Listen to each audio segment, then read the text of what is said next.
బాగా ఎండ కాస్తుంది, ఈ మారుతో గాలి తోలుతుంది. ఓయమ్మ ఓయమ్మ, ఏదో ప్రళయం వచ్చేలాగా పోతున్నాయి చెట్లు. వాన పడేదిలే పడులే. అబ్బా, క్లైమేట్ అయితే అదిరిపోయింది కూల్గా. ఇప్పుడు చెట్లు ఎట్టో అవుతున్నాయో. ఇంకోపు ఎండగా చంపింది, ఇప్పుడు ఏమంటే చల్లగా చెట్లు ఊగతా ఉన్నాయి చూడ. అబ్బా అబ్బా బాబా, ఇట్టే ఉంటే ఎండ కాయకుండా ప్రశాంతంగా ఉంటుంది.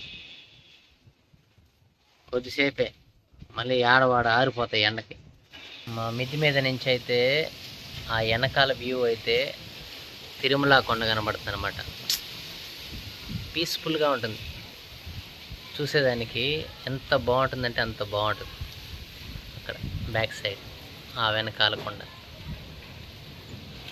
ఈవినింగ్ టైంలో వస్తే తిరుమల పైన ఉండే లైట్లు అంత నీట్గా కనబడుతుంది. లక్కు, దేనికైనా తిరుపతి దగ్గరలో పుట్టాలంటే అదృష్టం ఉండాలి. ఇది చాలా దూరంలో ఉండే వాళ్ళకి తెలుస్తుంది ఈ విషయం.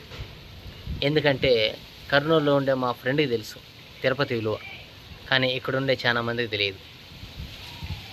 అర్థం చేసుకోవాలి, తెలుసుకోవాలి తిరుపతిలో పుట్టడం అంటే ఎంత అదృష్టం అనేది.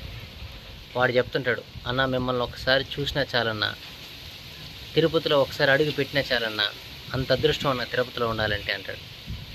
మన తిరుపతిలో ఉండేవాళ్ళు ఏంటంటే అలాంటి విలువలు తెలియదు. తెలుసుకోండి ఇప్పటికైనా, తిరుపతిలో పుట్టడం అనేది ఎంత అదృష్టమో, తిరుపతి చుట్టుపక్కల ఉండడం అనేది ఎంత అదృష్టం అనేది. ఆ వెంకటేశ్వర స్వామి పాదాల కిందనే ఉన్నాం మనం. అది అక్కడ గ్రేట్.